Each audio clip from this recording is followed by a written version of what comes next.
Mēs turpinām ar trešo diskusiju. Un trešā diskusija ar nosaukumu Sigulda aizrauj. Mums daudz no Siguldas puses, vai ne? Krimulda un viss. Jā, var dzirdēt pēc atbalsta. Mēs parunāsim par piederību vietai, par to, kāpēc mēs izvēlamies palikt vai atgriezties, un kā pilsēta var kļūt kaut ko vairāk, ne tikai par punktu kartē. Tieši tāpēc sagaidām uz skatuves.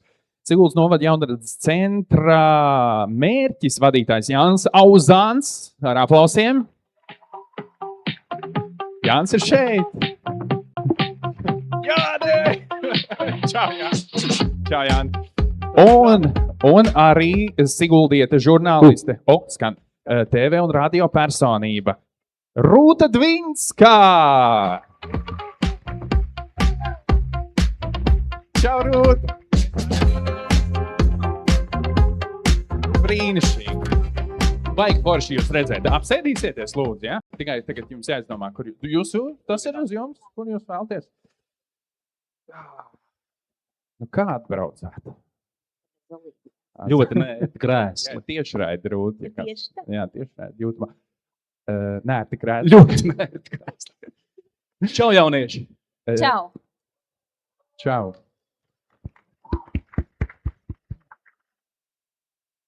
Kā jums ir iesācies jaunais gads kopumā? Kāds jums sajūtas? Darbīgi. Mēs ieskrējāmies uzreiz jau ar 3 zvaigžņu balvu, jeb šo lielākajiem sporta svētkiem, kāda mums ir gada griezumā. Un tas jau bija pats gada starts, kas tika iedots tāds jau tāds kārtīgs ar ziņu par to, ka būs jāstrādā. Tā kā, viss labi. Tādā ziņā viss labi. Gruntīgi un augsti, Mārtiņ, augsti. Ārā. Jā, un tu prasīji, kā mēs atbraucām. Ceļi tādi, ka jābrauc prātīgi. Slideni, jā? Jā. Jāni, kā tev? Darbīgs gads. Jā, ļoti darbīgi iesācies šis gads. Tādēļ, ka jauniešu centrā mums noslēdzies liels projekts, digitālais projekts, kur ietvaros mēs esam apguvuši 50,000 eiro lielu naudas summu un uzbūvējuši podcastu studiju un skaņierakstu studiju. Mārtiņ, tu noteikti esi līdz kursā. Super, jā. Tev jābrauc ciemos. Mārtiņš bija tas, kas mums mācīja jauniešu podcastu. Jā. Tāda lieta, es atceros, ļoti jauka pieredze tā bija. Jā. Lūk, un tad šis projekts mums ir noslēdzies un līdz ar to tas tāds viens liels posms ir un šodien braukšu uz darbu un iesniegšu atskaiti. Noslēdzošo, jā. Tev arī šķiet, ka man šķiet, ka Jānis teiks, iesniegšu aplūkumu. Es vēl neaizgāju tik tālu savā domā. Tu neaizgāju, jā. Nē, viss kārtībā. Mums ir jāparunā par šo te, sauksim to par lokālu patriotismu īstenībā. Es domāju, mēs to tā varam nodēvēt. Es zinu, labāk sakiet jūs, Rūta, vai tu esi Sigulda? Tātad tu esi Siguldieta oficiāli. Es esmu dzīmusi, augusi, visu savu apzinīgo mūžu nodzīvojusi Siguldā. Es esmu izklaidējusies studiju gados galvaspilsētā, mācoties.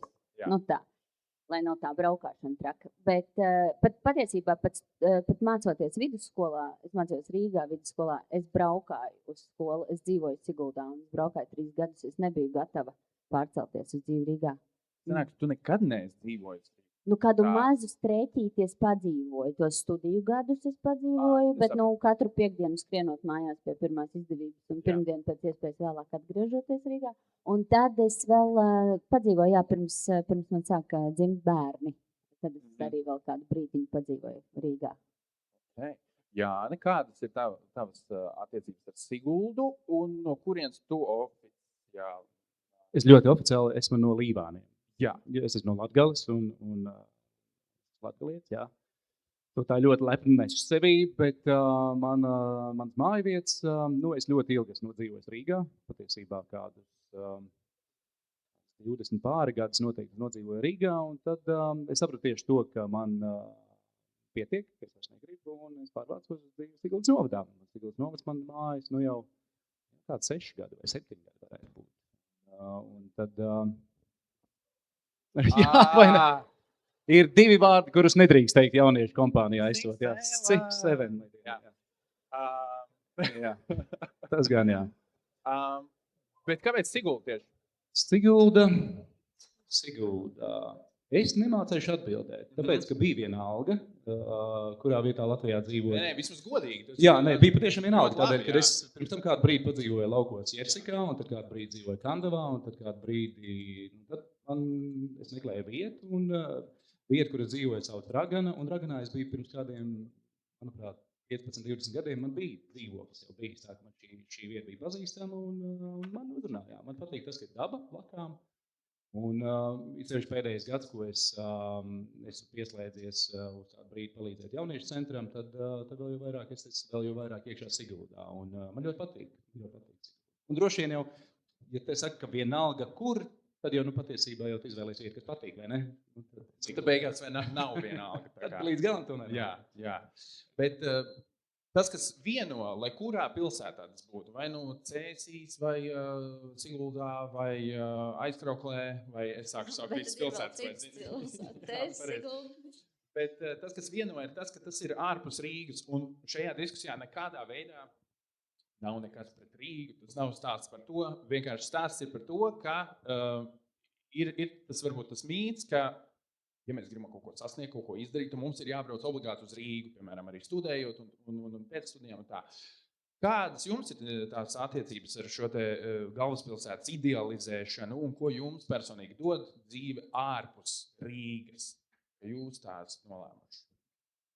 Es gribu mazajā atkāpē pascīt, lai vienkārši, lai mēs, nav tā, ka mēs jauniešus arī tur romantizējam to sajūtu par dzīvošanu ārpus Rīgas, jo ir pavisam objektīvi apstākļi, kuros pilnīgi viennozīmīgi tavas iespējas būs lielākas, vairāk un tā tālāk, ja tā būs Rīga, nevis piemēram, un es tagad nesaukšu konkrētu piemēru, bet kaut kur tiešām tālu dziļi laukos, kur varbūt, kur nevis var būt, bet kur ļoti objektīvi vienkārši to iespēju būs mazāk. Mēs runājam šobrīd un ar Jānu pārstāvam Siguldas novadu. Mēs esam ārkārtīgi tuvu Rīgai. Es dzīvoju Siguldā, es strādāju Rīgā. Cilvēkiem, kuri nav no Siguldas un nesaprot šo, viņiem vienmēr ir jautājums, kā tu tā braukā uz darbu. Man no mājas durvīm līdz darba durvīm ir tieši 35 minūtes, jo mūsu darba vieta ir Mārtiņa, kur Pļauniekos mēs ciemā kaut kur 120 jā. Un vienmēr sakot, tas ir ārkārtīgi tuvu, jo man ir viens tāds plēsiens pa šosei un es esmu darbā. Es pieļauju, ka tas, kurš brauc, piemēram, no Pārdaugavas uz mūsu darba vietu, brauc ilgāk nekā es no Siguldas. Tāpēc Siguldai tas Rīgas tuvums ir arī gan tāds ieguvums, gan arī mazliet posts, jo es esmu mēģinājis arī nodarboties ar uzņēmējdarbību Siguldā, un tur tas arī mazliet iegriež, tāpēc, ka viss jau ir Rīgā, un tā Rīga ir tik tuvu. Tāpēc es domāju, ka, jā, ja mēs runājam par Siguldu, tad mums tās iespējas noteikti ir plašākas, vairāk, un arī tas galvaspilsētas, tas rokas stiepiena attālumā, tā Rīga dod kaut ko vairāk nekā, piemēram, ja tu tur esi kaut kur tiešām mazā miestiņā, varbūt dziļi kaut kur neapvainojot nevienā brīdī, bet, piemēram, Latgalē. Tāpēc mēs nevaram sacīt tā, ka, jums ir viss iespējas pilnīgi vienalga, lai kur jūs atrastos. Tā, es mazliet aizstāvot to Rīgu. Es neatbildēšu tavu jautājumu, bet gribēju šo pateikt, jo man šķiet, ka tas ir svarīgi. Saprast, ka mēs negribam jūs pārliecināt, ka vienmēr ir jāpaliek tikai un vienīgi tur lokāli patriotam, tur tajā vietā, kur tu tur esi dzimis. Jāni, kādas tev bija pārdomas klausoties Rūtas komentārā, pieminot arī tavu dzimto pusi? Jā. Es noteikti piekrītu, ka Rīgas tuvums ir svarīgs. Jā. Bet varbūt tā otra puse ir, ka tas Rīgas tuvums ir svarīgs, ir sevišķi jauniešiem tādēļ, ka es nāku no mazpilsētas. Un līdz ar to manu dzīvi pilnīgi kardināli mainīja piedalīšanās starptautiskā Eiropas projektā, kurā es gadu nodzīvoju Holandē. Un tad šeit tas virziens, kuru es velku, ir tas, ka ir ļoti, ļoti svarīgi, ja tu nāc no mazpilsētas, tev ir jābūt kaut kādam impulsam, kas atver tevi. Un tad šis noteikti ir vai nu tā ir būšana kāda apmaiņas projektā ārpus Latvijas, Eiropā, jo šis pilnībā maina setup, pilnīgi maina un pilnībā atver, pilnīgi maina domāšanu, un tā bija arī ar mani. Un ja šī interese nav vai iespēja nav, tad noteikti Rīga ar iespēju mācīties tur atver vaļā. Un šis, es uzskatu, ka tas ir ļoti, ļoti būtisks, bet ja mēs paskatāmies arī Eiropā, Es Holandē dzīvoju mazpilsētā, kur ir tieši tāpat pieeja, kur arī viņi, tu skolu pabeidz mazpilsētā, bet augstākā izglītības iestāde ir ne obligāti galvaspilsētā, bet kādā no lielākajām pilsētām. Tikai tāpēc, ka šis ir nepieciešams, lai tevi kā personu, lai kā cilvēku atvērtu vaļā. Un savukārt, kad tu esi vaļā, tad tajā brīdī pilnīgi vienalga būt kur. Un es pats sev esmu piemērs, kad patiešām man ir vienalga atrasties kur, jo ja es tā paskatos to savu dzīves ikdienu un darba ikdienu, tad šodien es braukšu darbu un izniegšu atskaiti digitālajiem projektam. Sestdien es dziedāšu koncertu Aizputē, svētdien es dziedāšu koncertu Popē, un droši vien nākamā nedēļas laidīšu vaļā reklāmu par manām nometnēm, kuras notiek vēl kaut kur citur. Tad līdz ar to ir tā, ka tā vieta ir pilnīgi vienalga, ja tu kā cilvēks esi atvēries, ja tu kā cilvēks esi uzkrājis izglītību un izveidojis kontaktus, tad atrasties jebkur ir pats foršākais. Būt vienalga kur. Un kādēļ, lai tā nebūtu piemēram, Sigulda, kas ir brīnišķīgi skaista vieta. Un visa pasaule vaļā arī no Siguldas. Internets pieejams visur. Vispār jau mēs tā domājam par pilsētām, kas ir ārpus Rīgas, ka tur jābrauc 2 stundas vai tur 2,5 liekas baigi tālu, bet īstenībā, ja mēs tādā Eiropas mērogā paskatāmies, tad aizbraukt uz Liepāju 3,5 stundas, tas īstenībā ir ritīgi maz.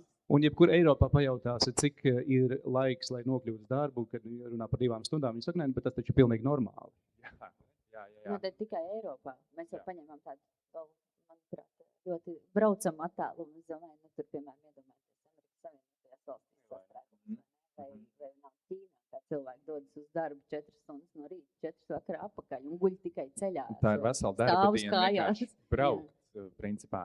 Rūta, tu tā ļoti forši īstenībā arī, ka tu tā godīgi iesāki par to, ka negribas arī idealizēt dzīvošanu ārpus Rīgas, bet ja tagad to mēs izrunājam, bet ja mēs parunājam par tiem... Atgriežamies pie idealizēšanas. Mazliet to, bet ne idealizēšana, bet vienkārši tām labajām lietām, kas ir tie ieguvumi, ko jūs jūtat dzīvojot ārpus Rīgas? Labi, es jau to pasacīju tikai tāpēc, lai es tagad vienkārši varētu attaisnot visu, kas sekos, jo es varu pateikt tikai labas lietas par to, ko nozīmē dzīvot ārpus Rīgas, jo tālāk sekos tikai un vienīgi tas cukurs no manis par dzīvi Siguldā.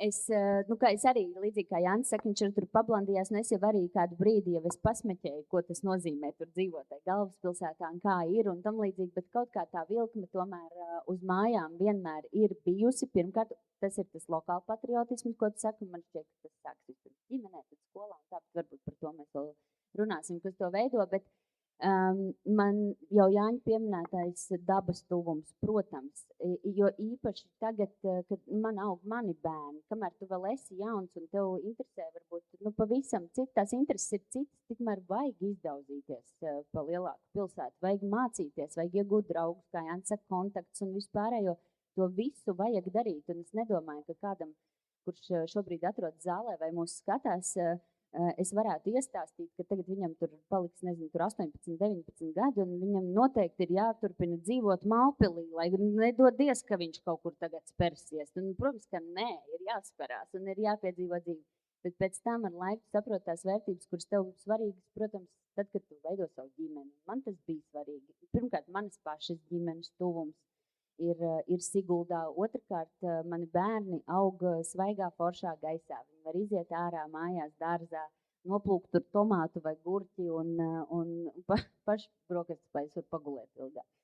Vienmēr sakot, te joki, bet un arī visa tā kaut kāda mūsu tā mazpilsētas dzīvošana un būšana, es nezinu, vai es te varu tā, varbūt tas nebūs rūpīgi, bet es atzīšu, mēs tikai tā kā savā starpā. Kā mans tētis vienmēr, mēs savā starpā. Jā, starp mums meitenēm. Mans tētis vienmēr saka, ka Siguldā pēc principa, ka tu vēl neesi paspējis nopirsties, ka otrā galā kāds nav pateicis, ka tu jau esi apdīvi. Ja? Un tāpēc, un kaut kas tur ir arī ļoti, ļoti feins tajā mazpilsētas. Un tad, kad tu padzīvojies par to Rīgu, tad tu saproti, ka tur ir tieši tāds pats pīļdīgs. Arī tur visi visus pazīst, visi visus zina. Mēs vienkārši esam ļoti, mūsu ir maz, un tas neatkarīgi tur, vai tā būs mazāk vai lielāka pilsēta, bet tai mazā pilsētiņā varbūt vairāk parunā.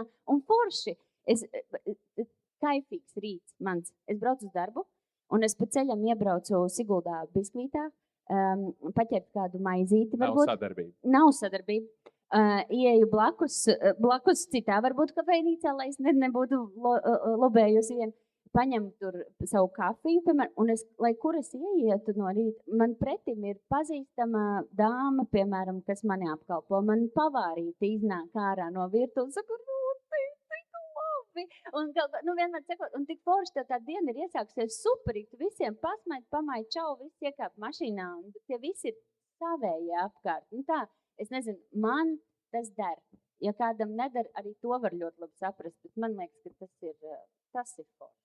Tagad tādā itāļu ciematiņā, kur tu ej, visi tev pazīst. Es zinu, ka tu arī dažreiz dzīvo galvā savu dzīvi, tā kā tu būtu filmā. Noteikti. Es esmu main character savā pasaulē. Jā, tikai nav tas soundtracks. Tas ir žēl dažreiz. Gribētos, lai iet.